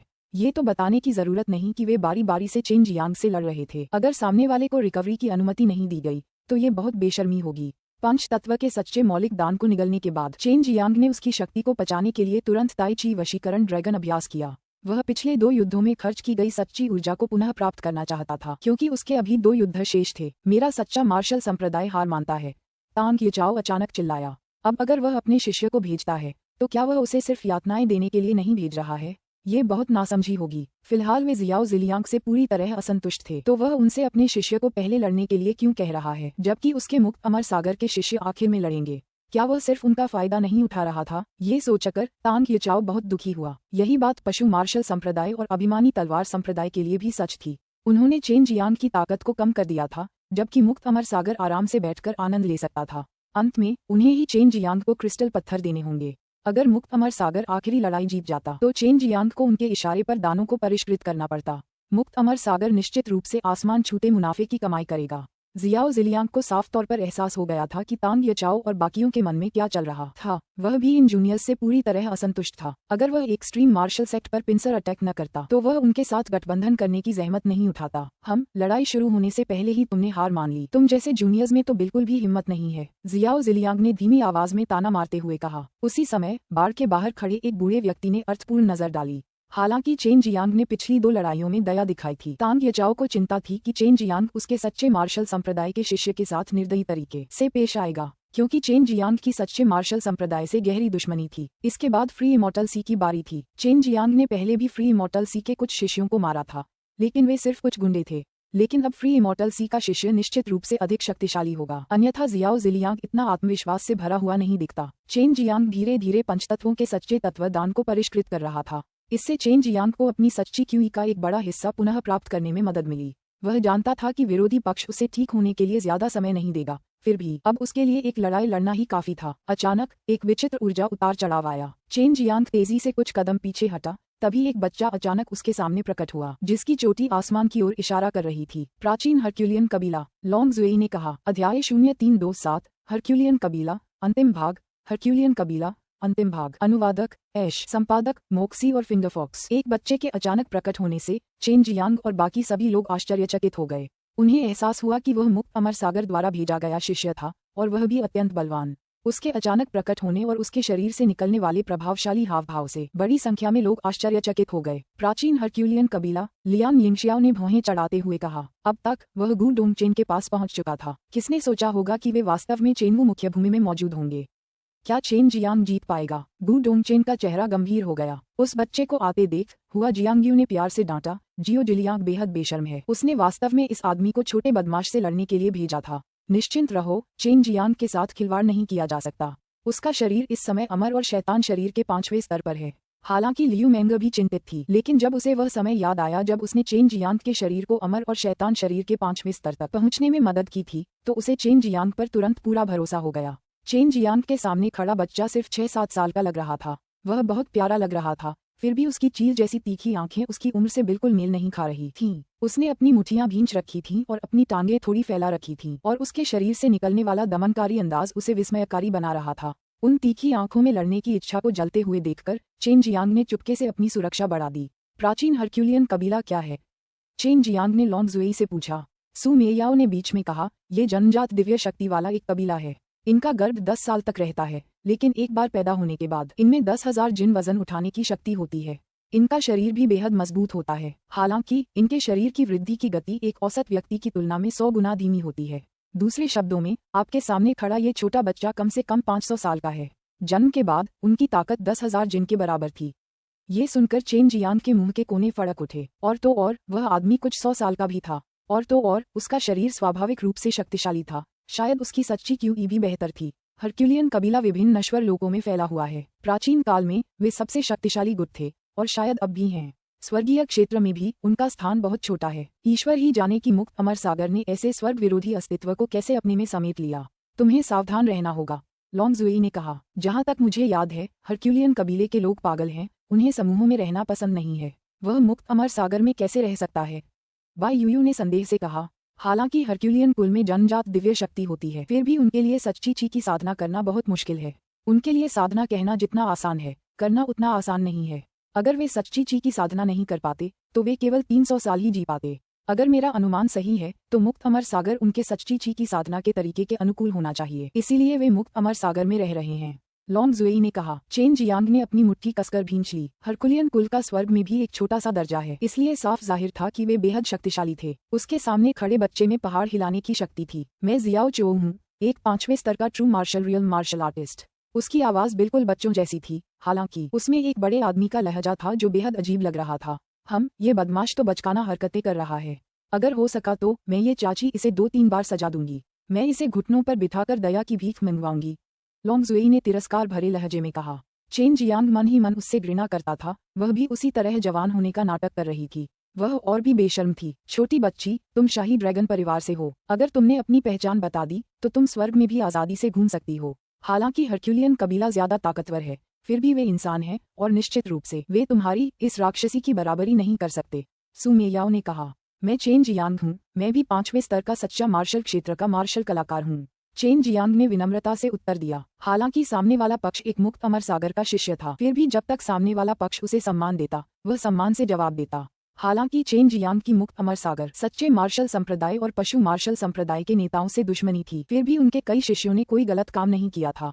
पिछली बार चेन जियांग दक्षिणी बंजर भूमि में सच्चे मार्शल संप्रदाय के शिष्यों से दोस्ती भी कर चुका था। मैंने तुम्हारा पिछला युद्ध देखा है, मुझे मानना होगा कि चेनवू मुख्य भूमि में तुम सचमुच 5वें स्तर के किसी भी सच्चे मार्शल क्षेत्र के मार्शल कलाकार से ज्यादा ताकतवर हो। यहाँ तक कि 6ठे या 7वें स्तर के मार्शल कलाकारों को भी तुमसे मुकाबला करने में मुश्किल होगी, जियो चाओ ने कहा। चेन जियांग को देखते हुए उसकी आंखों में ऐसे भाव थे मानो वह किसी खिलौने को देख रहा हो, जिससे चेन जियांग मन ही मन दुखी हो गया। हरक्यूलियन कबीला युद्धप्रिय है, उनमें सामान्य लोगों को तबाह करने की जन्मजात इच्छा होती है और वे इसी में श्रेष्ठता का भाव महसूस करते हैं। उनके विनम्र रूप रंग पर ध्यान मत दो, असल में ये लोग अंदर ही अंदर प्राउड स्वॉर्ड सेक्ट के लोगों से भी ज्यादा घमंडी हैं। खासकर जब वे कोई लड़ाई जीतते हैं तो वे अपने प्रतिद्वंदी से पूरी तरह घृणा करते हैं और आपको नाराज करने के लिए कुछ बुरे शब्द कहते हैं, सु मेयाओ ने कहा। चेन जियांग ने अपनी आंखों में एक उत्तेजक भाव के साथ जियो चाओ को देखा, फिर वह मुस्कुराया और कहा, मैंने हरक्यूलियन कबीले के बारे में सुना है, मुझे उम्मीद नहीं थी कि आज मेरा सामना किसी से होगा। मैं देखना चाहता हूँ कि आप कितने मजबूत हैं। चेन जियांग की बात सुनकर जियो चोऊ ने ठंडे स्वर में कहा, तुम सिर्फ एक इंसान हो, तो क्या तुम इंसान नहीं हो? चेन जियांग ने जवाब दिया, ये देखकर कि जियाओ चाओ ने आखिरकार अपना असली रूप प्रकट कर दिया है। चेन जियांग को अपने दिल में गर्व महसूस हुआ। उसकी राय में उसकी यह मनःस्थिति किसी अनुभवहीन बच्चे से अलग नहीं थी। हरक्यूलियन कबीले को स्वर्ग से दिव्य शक्ति प्राप्त है। स्वाभाविक रूप से मनुष्यों की तुलना हमसे नहीं की जा सकती। हम ईश्वर के वंशज हैं, जियो चाओ ने गर्व भरे स्वर में कहा। मैं थूकती हूँ, मेरा सम्माननीय शाही ड्रैगन परिवार उनके जितना घमंडी नहीं है। चेन जियांग, इस बेशर्म बदमाश को मारो, लॉन्गज़ुई ने गुस्से से कहा। चेन जियांग ने लॉन्गज़ुई के स्वर की नकल करते हुए जोर से कहा, मैं थूकता हूँ, तुम कौन हो? अगर तुम भगवान के वंशज हो तो तुम नश्वर दुनिया में इस घटिया जगह पर प्रकट नहीं होगे। तुमने मेरा अपमान करने की हिम्मत की, मैं तुम पर कोई दया नहीं दिखाऊंगा। शुरू में मेरा इरादा तुम्हें छोड़ देने और तुम्हें बढ़ने देने का था। मुझे लगता है इसकी कोई जरूरत नहीं है। तुम्हारे जैसा घमंडी आदमी सिर्फ स्पिरिट क्यों ही बर्बाद करेगा। जियाओ चाओ का चेहरा बदसूरत हो गया और फिर उसने ठंडे स्वर में कहा। सब लोग हक्के बक्के रह गए। अहंकार किसे कहते हैं? जाहिर है वह खुद अहंकारी था, पर इस बात से बिल्कुल बेखबर, और दूसरे लोग तो अहंकारी होते ही हैं। अब चेन जियांग को समझ आ गया कि लॉन्गज़ुई हरक्यूलियन कबीले से इतनी नाराज क्यों थी। उसे अब इसका एहसास हो गया था। यह आदमी प्राउड स्वॉर्ड सेक्ट के लोगों से 100 गुना ज्यादा परेशान करने वाला था। शुरू करो, जियो जिलियांग चिल्लाया। उसका चेहरा गर्व से भरा हुआ था, जिससे तांग याचाओ और बाकी लोग पूरी तरह से दुखी हो गए। वे अच्छी तरह जानते थे कि हरक्यूलियन कबीला कितना शक्तिशाली था। मुक्त अमर समुद्रों की जीत पहले से ही निश्चित थी, जबकि उनके 3 संप्रदाय हार चुके थे। उन्होंने अवरोध खड़ा करने में अपनी ताकत बर्बाद कर दी थी, और ये तो कहना ही क्या कि उन्हें अभी भी चेन जियांग को भुगतान करना था। सबसे बढ़कर उन्होंने अपनी प्रतिष्ठा का बहुत बड़ा हिस्सा खो दिया था। तांग याचाओ और अन्य लोग अब चेन जियांग की जीत की कामना कर रहे थे, ताकि उन्हें थोड़ा बेहतर महसूस हो। चौक में मौजूद दर्शकों में से कई लोग हरक्यूलियन कबीले के बारे में नहीं जानते थे, लेकिन कुछ अनुभवी बुजुर्ग भी चौक में मौजूद थे, और जल्द ही हरक्यूलियन कबीले की जानकारी चौक में फैल गई। सबके चेहरों पर आश्चर्य के भाव देखकर जियाओ चाओ के छोटे से चेहरे पर और भी गर्व की झलक दिखाई दी। अरे, ये हरक्यूलियन कबीले वाला आदमी जितना देख रही हूँ उतना ही परेशान करने वाला क्यों लग रहा है।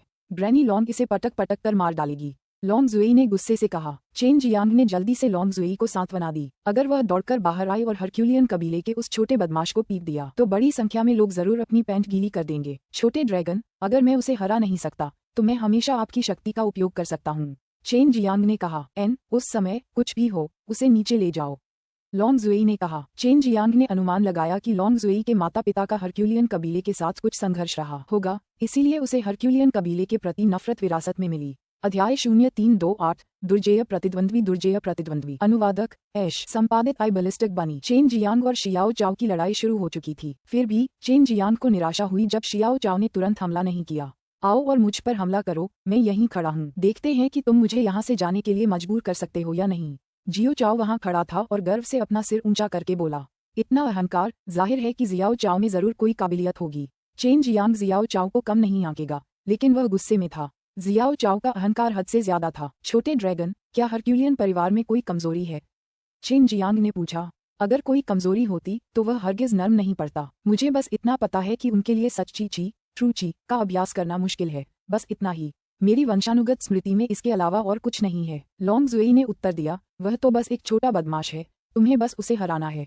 वास्तव में जियाओ चाओ देखने में तो एक नन्हा सा बच्चा ही लगता था। वह चेन जियांग की कमर तक भी नहीं पहुंचता था, लेकिन जियाओ चाओ एक शक्तिशाली परिवार से था और उसका जीवन काल भी सैकड़ों वर्षों का था, इसलिए उसकी ताकत का सही अंदाजा लगाना मुश्किल था। चेन जियांग ने हिम्मत जुटाई और आगे बढ़ा।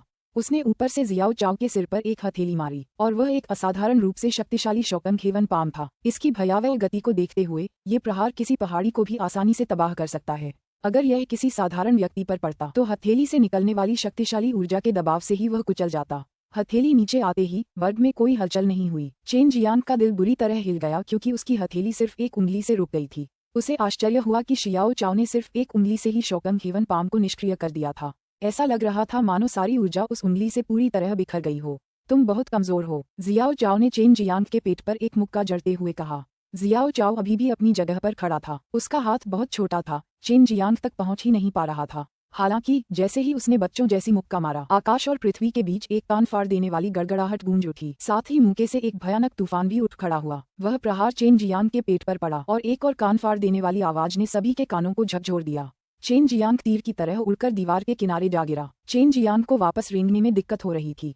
उसके मुंह के कोने से खून बह रहा था। मुक्का बेहद अजीब था, उसे किसी भी तरह की शक्ति में उतार चढ़ाव का एहसास नहीं हुआ। इसलिए उसने ये भी नहीं सोचा था कि जियो चो के मुक्का मारने के बाद उससे इतनी भयानक शक्ति फूट पड़ेगी। उसके अनुमान के अनुसार वह मुक्का 9वें स्तर के सच्चे मार्शल क्षेत्र के प्रहार के बराबर था। यदि उसके पास काला कछुआ एडामेंटाइल कवच नहीं होता तो संभवतः उसे घातक चोटें लग जाती। बहुत मजबूत। चेन जियांग फिर से खड़ा हो गया। उसने खुद को संभालने के लिए धीरे धीरे 2 गहरी सांसें लीं। ऐसा नहीं लग रहा था कि उसके शरीर में कोई गड़बड़ है।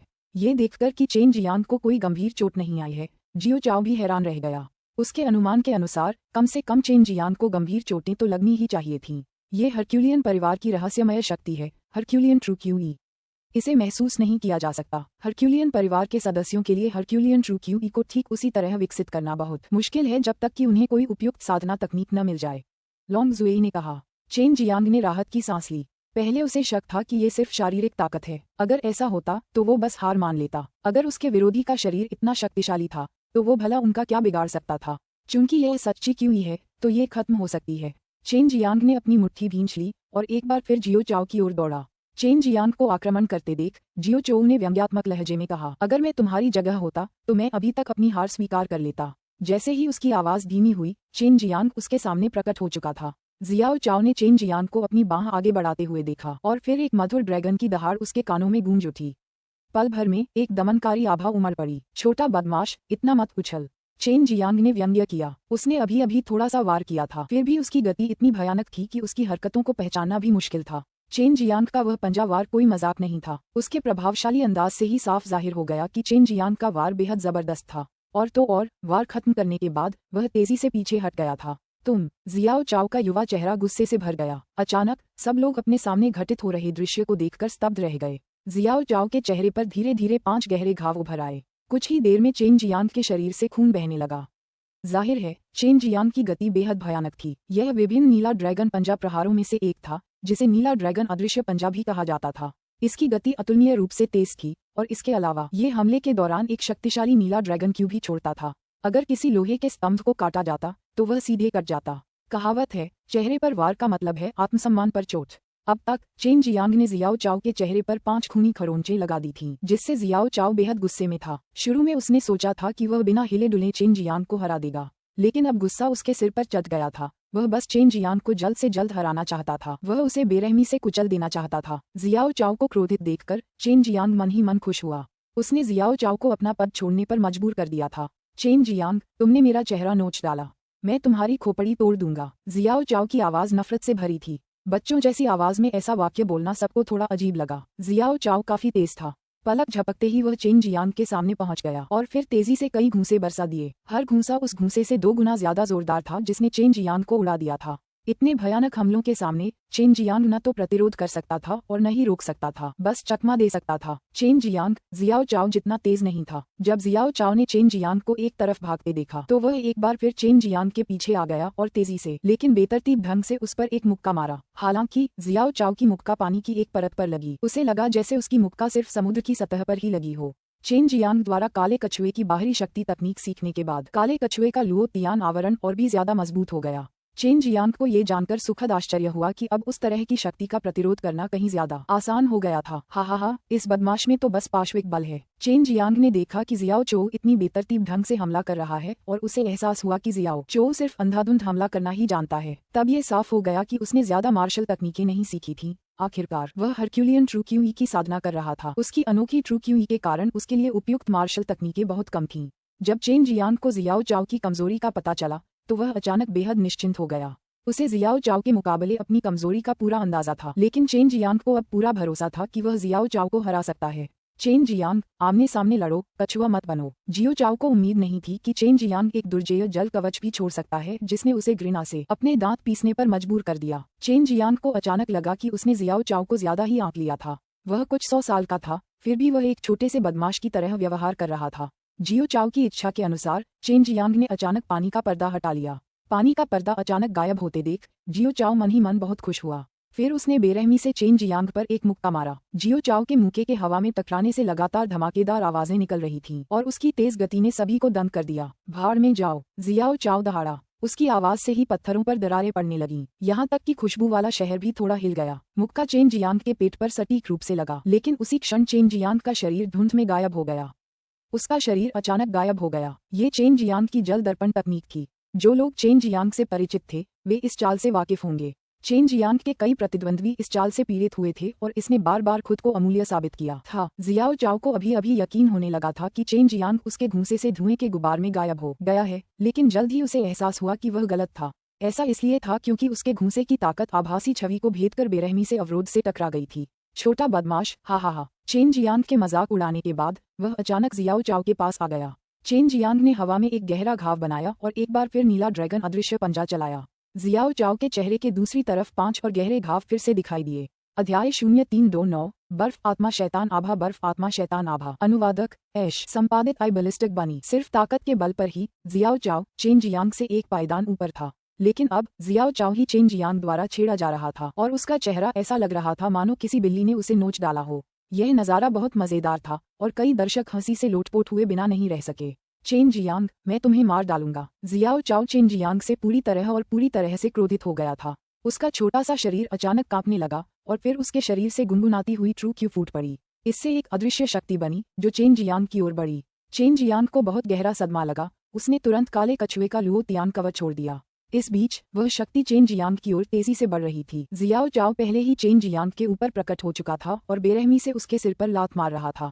ऐसा लग रहा था मानो विनाशकारी शक्ति से भरपूर कोई उल्का आकाश से गिर पड़ा हो। यदि अवरोध मौजूद नहीं होता तो जियो चो द्वारा छोड़ा गया हरक्यूलियन ट्रू क्यूई संभवतः पूरे वर्ग की ईंटों को उठा लेता और जब उसका किक जमीन पर पड़ता तो वर्ग फट जाता। अचानक पड़े तेज दबाव से चेन जियांग के घुटने थोड़े मुड़ गए, मानो कोई विशाल पर्वत उसके ठीक ऊपर आ गिरा हो। हालांकि ये दबाव कुछ ही पलों के लिए रहा क्योंकि जियाओ चाओ की किक बहुत तेज लगी थी। धमाका! एक बेहद शक्तिशाली शॉकवेव के साथ एक दमदार विस्फोटक प्रहार भी हुआ। चेन जियांग को लगा कि उसका खून उबल रहा है, लगभग खून उगलने लगा। उसी क्षण काला कछुआ लुओ तियान कवर धुंध में बदल गया। हालांकि चेन जियांग उस भयानक प्रहार को रोकने में कामयाब रहा। बू डोंगचेन ये सब देख रहा था और चुपके से भौहें चढ़ा रहा था। अगर बैरियर की सुरक्षा न होती तो शायद डेनशियांग टावर झटके से गिर जाता। वह हरक्यूलियन कबीले की ताकत देखकर हैरान था और कई दूसरे डीन भी हैरान थे। यहाँ तक कि जियाओ जिलियांग भी पसीने से तरबतर हो गया था। अगर एक भी ईंट टूटी होती तो उसे डेनशियांग ताओयुआन को 10 अरब क्रिस्टल पत्थर देने पड़ते। स्वाभाविक रूप से जियाओ जिलियांग ने जियाओ चाओ की ताकत को पहले ही ध्यान में रख लिया था। अगर वह अभी इतना शक्तिशाली था और अगर उसे निर्वाण क्षेत्र में पहुंचाया जाता तो क्या वह और भी भयानक नहीं होता। अब उसे समझ में आया कि हरक्यूलियन कबीला स्वर्गीय क्षेत्र में इतना लोकप्रिय क्यों था, क्योंकि उनके पास अपार शक्ति थी। चेन जियांग का पूरा शरीर उस शक्तिशाली प्रहार से सुन्न हो गया। सौभाग्य से उसका शरीर भी बहुत मजबूत था और उसके पास अभी भी काला कछुआ एडामेंटाइल कवच था। जहाँ कुछ डीन हरक्यूलियन कबीले की शक्ति से स्तब्ध थे, वहीं चेन जियांग से भी वे भयभीत थे। वह हरक्यूलियन कबीले जैसी किसी पृष्ठभूमि से नहीं था और सबसे बढ़कर वह तो बस एक अनुभवहीन बदमाश था जिसकी उम्र 30 साल भी नहीं थी। फिर भी उनके आश्चर्य के लिए उसकी क्षमताएं पूरी तरह से असामान्य थीं। वह न केवल इतने भयानक हमलों का सामना कर सकता था बल्कि वह इतना कमजोर भी था कि जियाओ चाओ को लगातार परेशान कर रहा था। जियो चाओ ने इतना भयानक प्रहार करने के बाद उसे एहसास हुआ कि अभी भी हमला जारी रखने का मौका है। वह हवा से लगातार वार करता रहा और हालांकि उसके पैर चेन जियांग को छू नहीं रहे थे, फिर भी उसके पैरों से निकल रही शक्तिशाली क्यूई ने चेन जियांग के लिए चकमा देना मुश्किल बना दिया। वह बचाव के लिए और वार झेलने की कोशिश में केवल एक और काला कछुआ लुओ तियान का वही छोड़ सका। चेन जियांग की मुठ्ठियां बेकार नहीं थीं और वह सिर्फ आंख मूंदकर बचाव नहीं कर रहा था। उसने सफेद बाघ की दिव्य मुठ्ठियां चलाई थीं, जिसके परिणामस्वरूप उसकी हर मुट्ठी पर एक सफेद बाघ का सिर दिखाई दे रहा था। वध हृदय से सहायता प्राप्त करते हुए उसने राक्षसी वध क्यूई छोड़ी जिसने जियाओ चोऊ पर लगातार आध्यात्मिक दबाव डालकर उसे रोक दिया। आइस स्पिरिट डेविल ऑरा का इस्तेमाल करो, इससे उसका दिमाग जम जाएगा और उसे लगेगा जैसे वो बर्फ और बर्फ की दुनिया में है, बाई यूयू ने अचानक कहा। उसकी बर्फ जैसी ठंडी आवाज ने चेन जियांग के मन में हलचल मचा दी। उसकी आंखों में एक बुद्धिमानी भरी चमक चमक उठी। चेन जियांग ने चुपके से बर्फीली आत्मा शैतानी आभा को घूंसों की बौछार में डाल दिया। वह विचित्र शक्ति जो एक तरह का आत्मिक आक्रमण था, छुपी हुई थी। अगर पीड़ित लंबे समय तक बर्फीली आत्मा शैतानी आभा के प्रभाव में रहे तो उसका मन प्रभावित होगा और उसे बेहद ठंडक महसूस होगी। यह एक भयानक शैतानी तकनीक थी जो दूसरे व्यक्ति की आत्मा को जमा सकती थी। चेन जियांग इन तकनीकों का इस्तेमाल बहुत कम करता था। अगर उसे बाई यूयू की अनुमति न मिली होती तो वह इतने सारे लोगों के सामने इसका इस्तेमाल करने की हिम्मत नहीं कर पाता। जियो चाओ लगातार चेन जियांग के सफेद बाघ के दिव्य मुक्कों का अपने शक्तिशाली प्रहारों से जवाब दे रहा था। चेन जियांग की मुट्ठी पर लगे सफेद बाघ के सिर को उसके मुक्के से बिखरते देखकर उसे काफी संतुष्टि महसूस हुई। उसने चेन जियांग के प्रहारों का तिरस्कार किया, लेकिन वह अभी भी चेन जियांग द्वारा छोड़े गए वध क्यूई से घिरा हुआ था। उसे थोड़ा डर लगा, मानो चेन जियांग कोई वध का देवता हो जो जागृत होने वाला हो। दोनों ही तेज लेकिन शक्तिशाली मुक्कों से प्रभुत्व के लिए होड़ कर रहे थे। साथ में आने वाली क्यू तरंगों ने अवरोध को गुंजायमान कर दिया और जमीन में लगातार कंपन पैदा कर दिया। हालांकि श्वेत बाघ के दिव्य मुक्कों की गति आश्चर्यजनक रूप से शक्तिशाली थी। चेन जियांग के मुक्कों को जियो चोऊ के मुक्कों ने बार बार पराजित किया, जिनमें हरक्यूलियन ट्रू क्यूई शामिल थी, जिससे चेन जियांग लगातार पीछे हटता रहा। जाहिर है, सीधी लड़ाई में चेन जियांग की ट्रू क्यूई जियो चोऊ से काफी कमजोर थी। हालांकि चेन जियांग के मुक्कों के साथ आने वाली थोड़ी कमजोर बर्फ आत्मा शैतानी आभा पर किसी का ध्यान नहीं गया। जियाओ चोऊ के शरीर में घुसने के बाद उसे कोई चोट या गुदगुदी नहीं हुई, इसलिए उसने इसे अनदेखा कर दिया। धीरे धीरे आभा धीरे धीरे उसके शरीर में जमा होती गई। शुरुआत में उसे कुछ भी महसूस नहीं हुआ, लेकिन कुछ देर बाद उसे थोड़ी ठंडक महसूस हुई। उसे बस यही शक था कि चेन जियांग हमला करते समय बर्फीली ठंडी सचचीची का इस्तेमाल कर रहा था, इसलिए उसने इस एहसास पर ज्यादा ध्यान नहीं दिया। जियाओ चाओ की राय में इस तरह की ठंड से डरने की कोई जरूरत नहीं थी। अपने शक्तिशाली शरीर से वह बहुत जल्द इस मामूली ठंड को खत्म कर देगा। चेन जियांग ने अभी तक अपनी पूरी ताकत नहीं लगाई थी, वरना अपनी शैतानी तकनीकों से जियाओ चोऊ शायद बहुत पहले ही चेन जियांग द्वारा नष्ट कर दिया गया होता। बाई यूयू द्वारा सिखाई गई शैतानी तकनीकों की तुलना अन्य शैतानी तकनीकों से कैसे की जा सकती थी। चेन जियांग, तब तक रुको जब तक ये छोटा बदमाश बर्फीली आत्मा शैतान आभा की यातना से लगभग ध्वस्त न हो जाए। उस समय मैं तुम्हें अपनी पूरी शक्ति दे दूंगी। इस तरह जब वह हार जाएगा तो चौक भी नष्ट हो जाएगा। इससे जियो जिलियांग को उस मोहिनी को 10 अरब देने पड़ेंगे। लॉन्ग जुएई ने शरारत से कहा। जियो जिलियांग को इस परेशान करने वाले कमीने को भेजने के लिए किसने कहा, जो इस दादी लॉन्ग को बहुत गुस्सा दिला रहा है। चेन जियांग ने कराहते हुए कहा, दादी लॉन्ग, हर बार जब मैंने आपकी शक्ति उधार ली है तो मेरे शरीर को हमेशा पीड़ा होती है, इसे भूल जाइए। अच्छा, ये कैसा रहेगा? जब तुम अपना सबसे शक्तिशाली हमला करोगी तो मैं चुपके से अपनी आधी शक्ति उसमें डाल दूंगी। मेरी शक्ति इस बेकार अवरोध को नजरअंदाज कर देगी और इस तरह तुम आसानी से उस वर्ग को नष्ट कर दोगे। जियाओ जिलियांग को शायद दिल का दौरा पड़ जाएगा। लॉन्ग जुएई उत्साह से बोली। वह शुरू होने का इंतजार नहीं कर सकती थी। क्या ये काम करेगा? चेन जियांग ने पूछा। उसके दिल में वह भी गुप्त रूप से उत्साहित था। 10 अरब क्रिस्टल पत्थर वास्तव में जियो जिलियांग को खून की उल्टी करवा सकते थे। बिल्कुल, मेरी ड्रैगन शक्ति बहुत रहस्यमय है। इसे मुक्त करने के लिए मुझे तुम्हारे शरीर से होकर नहीं गुजरना पड़ेगा और न ही किसी और को इसका पता चलेगा। फिर भी तुम्हें मेरे साथ सहयोग करना होगा, लॉन्ग जुई ने गर्व से कहा। इस छोटी लालची अजगर को विनाश का कारण बनते देखकर चेन जियांग मन ही मन अवाक रह गया। उसे लगा कि उसे इस छोटी बच्ची को शिक्षित करने का एक अच्छा अवसर चाहिए, वरना वह बड़ी होकर नश्वर संसार में अराजकता फैला देगी। ये बहुत ही विनाशकारी होगा। चेन जियांग अभी भी पंचतत्वों के सच्चे तत्वदान का एक बड़ा हिस्सा पचा नहीं पाया था। पंचतत्वों का सच्चा तत्वदान पंचतत्वों की भरपूर सच्ची क्यूई प्रदान कर सकता था। चेन जियांग को ऐसा लग रहा था मानो उसके पास सच्ची क्यूई का अटूट भंडार है। उसने और भी तेजी से मुंके मारे। जियाओ चाओ को लगातार ठंड लग रही थी। हालांकि वह लगभग 600 साल का था। वह आमतौर पर अपनी रहस्यमय हरक्यूलियन ट्रू क्यूई की साधना कर रहा था। उसे अन्य चीजों का ज्ञान नहीं था, इसलिए स्वाभाविक रूप से उसे एहसास नहीं हुआ कि उसकी आत्मा पहले से ही ठंड से क्षीण हो रही थी। इस समय अगर वह भट्टी के अंदर भी जाता तो भी उसे अतुलनीय ठंड लगती। जियो चाओ की शक्ति लगातार कमजोर होती दे चेन जियांग को पता चल गया कि बर्फ की आत्मा शैतानी आभा पहले ही जियो चाओ की आत्मा में समा चुकी है, जो धीरे धीरे उसकी आत्मा को नष्ट कर देगी, जिससे वह अपनी भयानक शक्ति को नियंत्रित करने में असमर्थ हो जाएगा। बहन यूयू, आपकी शैतानी चाल बहुत ही भयानक है। क्या आपको यकीन है कि किसी को पता नहीं चलेगा? चेन जियांग को सुखद आश्चर्य हुआ, लेकिन वह अभी भी थोड़ा चिंतित था। डरो मत, बर्फीली आत्मा शैतानी आभा बहुत अजीब और शक्तिशाली होने के कारण ही इसे शैतानी तकनीकों में शामिल किया गया था। अपने आप में यह आभा कपटी नहीं है, बस धार्मिक संप्रदाय शैतानी तकनीकों जैसे कि निगल्फिंग डेविल टेक्निक के इस्तेमाल को स्वीकार नहीं करेंगे, बाई यूयू ने उपेक्षापूर्वक कहा। चेन जियांग द्वारा उसकी शैतानी तकनीकों की प्रशंसा से उसे थोड़ी खुशी हुई। आखिरकार चेन जियांग को इन शैतानी तकनीकों का सार्वजनिक रूप से उपयोग करने का मौका कम ही मिला था। अध्याय 0330 ड्रैगनेस का कौशल। अनुवादक ऐश। संपादित फिंगरफॉक्स। चेन जियांग शियाओ चाओ जितना शक्तिशाली नहीं था, लेकिन चूंकि वह एक शिंटो साधक था, इसलिए दिव्य ज्ञान के मामले में शियाओ चाओ उससे उतना अच्छा नहीं था। इसीलिए वह शियाओ चाओ की आत्मा में बर्फीली आत्मा शैतानी आभा का सफलतापूर्वक इंजेक्शन लगा सका, जिससे उसका दिमाग जम गया। जियो चाओ को बस बेवजह ठंड लग रही थी। वह समझ नहीं पा रहा था कि चेन जियांग, जो एक शक्तिशाली कीमियागर था, के पास इतनी भयानक ठंडी सच्ची क्यूई कैसे हो सकती है। आम सहमति के अनुसार एक कीमियागर की लपटें बहुत तेज होनी चाहिए। दोनों ने बिना सोचे समझे एक दूसरे पर मुक्के बरसाए। जब भी चेन जियांग ने मुक्का मारा तो जियो चाओ ने उसका जवाब दिया।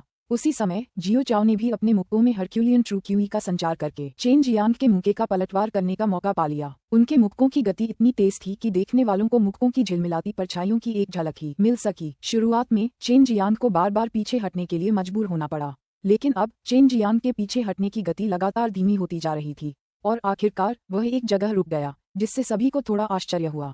शुरू में उन्हें लगा था कि चेन जियांग सबसे पहले थक जाएगा और अंततः जियो चाओ से हार जाएगा, क्योंकि शुरू से ही जियो चाओ का रौबदार अंदाज चेन जियांग को हराने के लिए काफी था।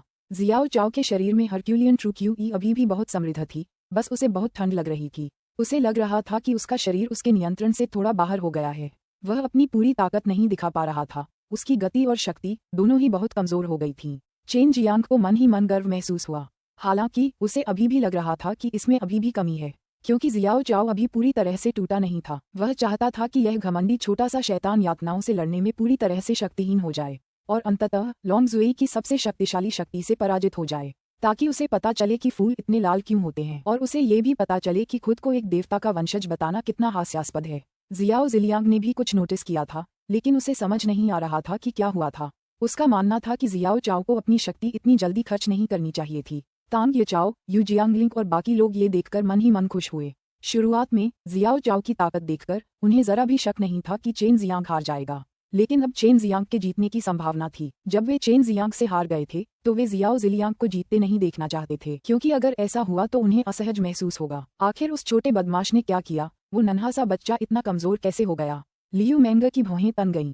इन दिनों की नजर बहुत ही भयावह थी। उन्हें एहसास हो गया था कि कुछ गड़बड़ है, लेकिन फिर भी वे समझ नहीं पा रहे थे। इस समय चेन जियांग ने और भी ज्यादा बर्फ आत्मा शैतानी आभा का संचार किया, जिससे जियाओ चोउ पतन के कगार पर पहुंच गया। हालांकि उसके पलटवार अभी भी कुछ हद तक शक्तिशाली थे, जिससे चेन जियांग उसकी प्रशंसा करने लगा। दोनों के बीच काफी समय से लड़ाई चल रही थी। शुरुआत में चेन जियांग दबा हुआ था, लेकिन अब चेन जियांग ने पूरी तरह से स्थिति बदल दी थी। सबको हैरानी हुई जब अब जियाओ चाओ को बार बार पीछे हटना पड़ रहा था, क्योंकि जियाओ चाओ का पलटवार शुरू से ही काफी कमजोर हो गया था। फिर भी चेन जियांग की ताकत पहले जैसी ही थी। जाहिर है जियाओ चाओ में कुछ गड़बड़ थी, जिसकी वजह से चेन जियाओ चाओ से ज्यादा देर तक टिक सका। छोटे बदमाश, चाहे तुम खुद को कितना भी अच्छा समझते हो, वहाँ हमेशा कोई न कोई ऐसा होता है जो तुमसे बेहतर होता है, चेन जियांग ने उपहास किया।